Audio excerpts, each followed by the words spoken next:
আসসালামু আলাইকুম। পাকিস্তান ক্রিকেটে কিছুটা হতাশা, কিছুটা কি বলবো যে হতাশা ভর করেছে, বিশেষ করে বোলিং সাইডে। আয়ারল্যান্ডের সাথে যদি তাদের বোলিংটা আপনি দেখেন, একটু যদি বোলিংটা দেখেন, অবশ্যই চিন্তিত। কারণ পাকিস্তান ক্রিকেটের সবাই কিন্তু যারা বোলিং লাইন আছে, বিশ্বের কিন্তু নাম্বার ওয়ান বোলিং লাইন হিসেবে কিন্তু ধরা হচ্ছে। কারণ নাসিম শাহ, শাহিন শাহ আফ্রিদি, আব্বাস আফ্রিদি, হারিস রুফ বর্তমানে নাই, ইমাদ ওয়াসিম, সাদাফ খান এবং যদি মোহাম্মদ আমিরের কথা বলেন, স্পেশালি আমিরকে নিয়ে যদি আমি বলি, তাকে কিন্তু একটা পার্ট বা একটা লেজেন্ডার, তার একটা ফেমাস, তার একটা ফ্যান বেস আছে বিশাল বড়। তার প্রতি কিন্তু মানুষের আস্থা, তার প্রতি কিন্তু মানুষের ভালোবাসা অনেক বেশি এবং ক্রিকেট বোর্ডেরও কিন্তু বেশি, যার জন্য এত বছর পর তাকে দলে ফিরিয়েছে। বাট আয়ারল্যান্ডের সাথে সিরিজটা যদি আপনি দেখেন এবং নিউজিল্যান্ডের সাথে সিরিজটা যদি দেখেন, এই দুইটা সিরিজ দেখে যদি বিচার করেন এবং মোহাম্মদ আমিরের শেষ 5টা ম্যাচের যদি বোলিং ফিগার বিবেচনা করেন, বোলিং যে ফিগারটা আছে আমিরের, এটা আসলে মেলে না, আমিরের সাথে যায় না। আয়ারল্যান্ডের সাথে যে আমির বলটা করলো, যে প্রথম ম্যাচটাতে সে 32 রান দিয়েছে, পরবর্তীতে আবার 44 রান দিয়েছে, তার পরবর্তীতে আবার 32 রান দিয়ে একটা উইকেট পেয়েছে। যে বোলিংটা, এটা কিন্তু কিছুটা হলেও আপনি একটু হলে কিছুটা হলেও কিন্তু চিন্তিত বা চিন্তার ভাস পড়বে পাকিস্তান ক্রিকেটে। কারণ তাদের বোলিংটাকে আয়ারল্যান্ড, আমি তাকে ছোট করছি, আয়ারল্যান্ড একটা ছোট টিম, পাকিস্তানের কাছে এটা আপনি মানতেই হবে, বাস্তবতা অনেক ছোট টিম।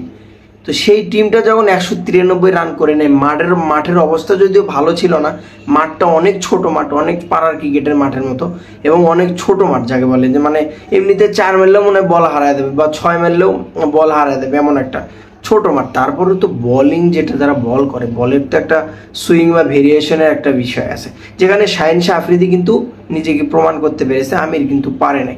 তো এটা নিয়ে একটা কিছুটা টেনশন পাকিস্তান ক্রিকেটে। কারণ এই ধারাবাহিকতা যদি বিশ্বকাপে থাকে, তো পাকিস্তান ক্রিকেটের জন্য খুবই খারাপ অবস্থা হবে।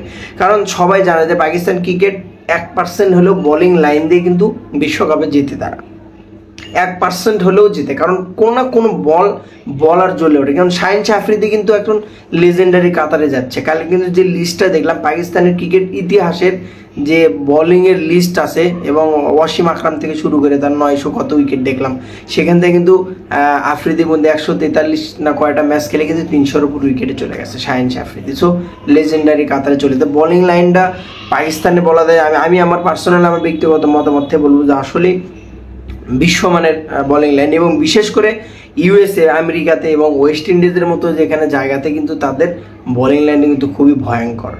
কারণ ওইসব পিচ মনে করেন কখনো স্লো কখনো ফাস্ট এরকমভাবে নিজের রূপটা ধারণ করে। সো সেখানে কিন্তু পাকিস্তানের বলটা কিন্তু খুবই খুবই কার্যকর। বিশেষ করে আমিরের বলটা কিন্তু সুইং করে প্রচুর এবং আউট সুইং ইন সুইং সবই করাইতে পারে।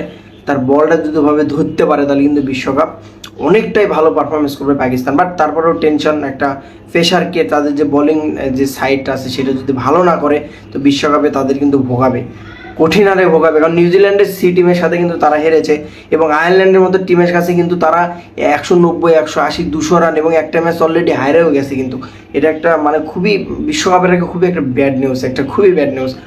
কারণ তারা যদি 200 রান চেস করার মতো অ্যাবিলিটি পাকিস্তানের আছে, বর্তমানে যে ব্যাটিং লাইনটা আছে, কিন্তু বোলিংয়ে যদি হেল্প না পায়, তো বিশ্বকাপে আসলে খুবই খরা যাবে। তো বেস্ট অফ লাক পাকিস্তান, বিশ্বকাপের উন্মোচনা। পাকিস্তানের ভক্ত বাংলাদেশে কিন্তু অগণিত, অসংখ্য কিন্তু পাকিস্তানের ভক্ত আছে।